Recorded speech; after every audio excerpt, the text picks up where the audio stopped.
देख रहे हैं हमारी आज की विशेष रिपोर्ट। मैं हूं अंजलि। अपनी इस विशेष रिपोर्ट में आज हम बात करने वाले हैं पश्चिम बंगाल में हाल ही में भड़के दंगों को लेकर। पश्चिम बंगाल के दक्षिण 24 परगना जिले के नालीखली गांव में एक धार्मिक नेता की गुंडों द्वारा हत्या के बाद वहां पर हिंसा भड़क गई है।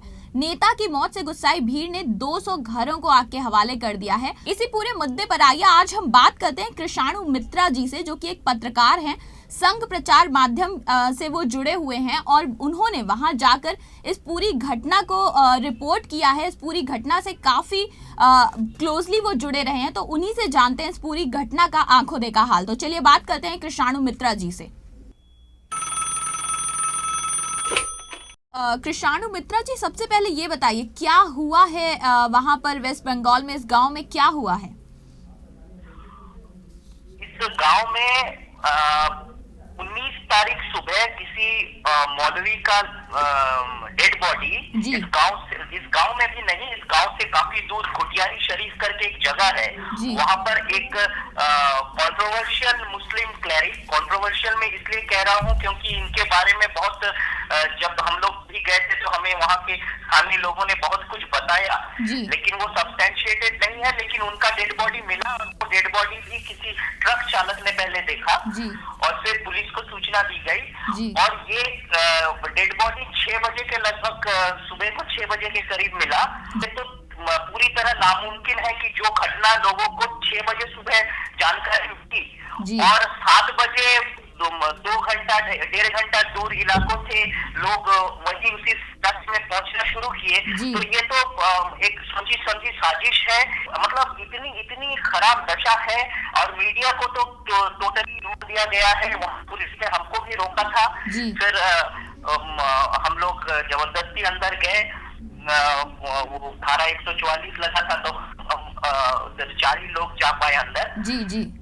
तो वहां पर आप कह रहे हैं कि जब ये एक धार्मिक नेता की हत्या हुई, ट्रकों में भर भर कर लोग आए हैं, आप कह रहे हैं उन सबके बीच पुलिस क्या कर रही थी? पुलिस कहाँ थी? पुलिस की क्या भूमिका? हमारा प्रश्न तो वही है कि ये लोगों को उस नदियाखाली इलाके से 1.5 घंटा 2 घंटा दूर से लोगों को लाया गया, तो इस बीच कम से कम 3, 4, 5, 6 पुलिस स्टेशन इलाका होके उनको आना पड़ा। तो ट्रकों में भर भर के जब लोग आ रहे तो पुलिस क्या कर रही थी? तो अभी जैसा कि आपने बताया लगभग 200 घर जला दिए गए वहां पे। अभी भी लगभग 750 हिंदू परिवार जो हैं वो वहां पर इस स्थिति में फंसे हुए हैं। तो इन सब के बीच प्रशासन की तरफ से क्या कदम उठाया गया है दंगों को रोकने के लिए या जो पीड़ित हैं उन्हें सहायता पहुंचाने के लिए?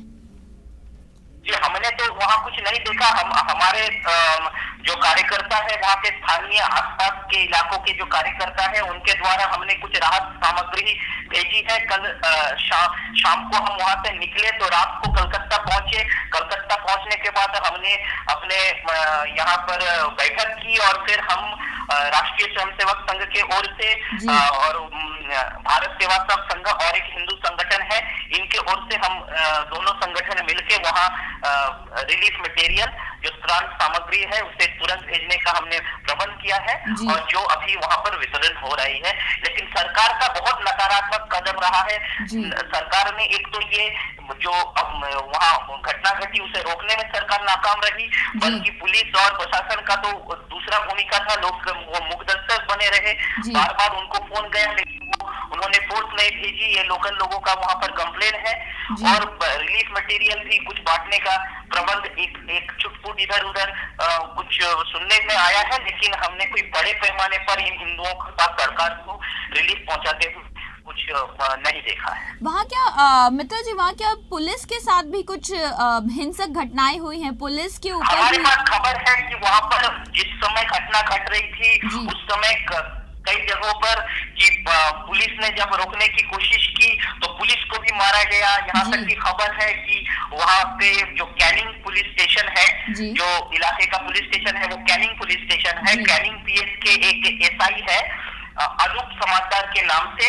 वो गंभीर रूप से घायल है और अस्पताल में भर्ती है, ऐसा स्थानीय लोगों ने हमें बताया। अच्छा, तो अभी वहाँ पर किस तरह की हालात बनी हुई है? क्या स्थिति में कुछ काबू में आई है? हिंदुओं की स्थिति बहुत भयावह है। मैं सभी मुसलमानों को दोषी नहीं मानता, लेकिन मुसलमानों में जो ऐसे फंडामेंटलिस्ट एलिमेंट है उन्हें इस तरह पैम्पर किया जा रहा है सरकार की ओर से। जी, तो मित्रा जी, आपको क्या लगता है, क्योंकि आपने इतना क्लोजली इस चीज को रिपोर्ट करा है, इसको इतना ऑब्जर्व करा है, एक धार्मिक नेता की हत्या जरूर हुई, वो एक मौलवी थे, उनकी हत्या हुई, लेकिन उस दंगे भड़कने का उससे क्या रिलेशन है? क्या आपको कोई तालमेल समझ आता है इनके बीच में? तालमेल ये देखिए, यहाँ पर बंगाल में सब कुछ पॉलिटिकल है।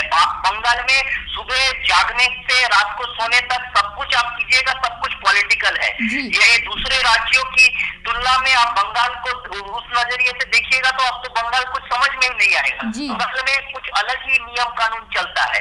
ये सीपीएम के समय से शुरू हुआ, 34 वर्षों में यहाँ पर पूरा सब चीज का राजनीतिकरण हुआ है और अभी वही स्थिति चल रही है। सिर्फ अभी सीपीएम सरकार में नहीं है, तृणमूल सरकार है, लेकिन वही उसी तरह हर चीज में दलगत राजनीति को घुसाना और हर चीज को राजनीति के चश्मे से देखने का वही पुराना इतिहास बंगाल में अभी भी वही चल रहा है। हम ये जानना चाहेंगे आखिर में आपसे कि क्या, जिस तरह से आपने सरकार की स्थिति बताई है, तो वोट बैंक की पॉलिटिक्स हम कह लें, क्या मानवीयता जो है वो पीछे धकेली जा रही है और सिर्फ वोट बैंक की पॉलिटिक्स को आगे रखा जा रहा है? क्योंकि ऐसा ही कुछ असम में जब दंगे भड़के थे तब भी देखने में आया था।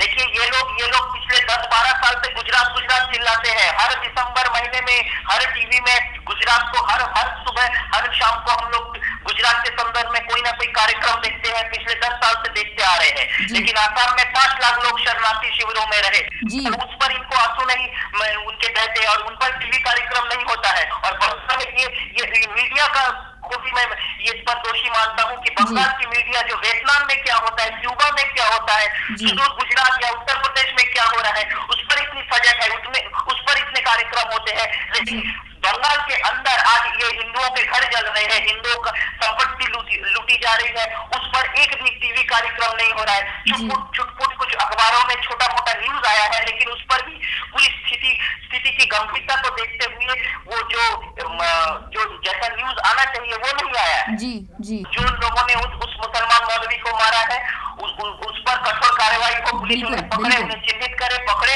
और उस पर कानून के दृष्टि से जो कुछ संभव है, फांसी देना है तो फांसी दे दो। मित्रा जी, हमसे बात करने के लिए और हमारे साथ अपने विचार शेयर करने के लिए आपका बहुत बहुत धन्यवाद। तो ये थे कृष्णाणु मित्रा जी, जो कि एक पत्रकार हैं। पश्चिम बंगाल के इस गांव में जिस तरह से दंगे भड़के हैं, उसका पूरा आंखों देखा हाल उन्होंने हमें बताया। उनका साफ साफ कहना है कि ये एक सोची समझी साजिश के तहत हुआ है। साथ ही उन्होंने कहा है कि उनकी जो मांग है वो बिल्कुल निष्पक्ष है, वहां की सरकार की तरह नहीं है जो वोट बैंक की पॉलिटिक्स के चलते इस पूरी घटना को दबाने की कोशिश कर रही है। उन्होंने कहा है कि मौलवी के हत्यारे हैं, उन्हें भी सजा दो, साथ में जिन लोगों ने वहां पे हिंदू परिवारों के साथ ऐसा किया है उनको भी बराबर की ही सजा दो। हमारी आज की इस विशेष रिपोर्ट में बस इतना ही। आपसे फिर मुलाकात होगी, तब तक के लिए आज्ञा दीजिए। नमस्कार।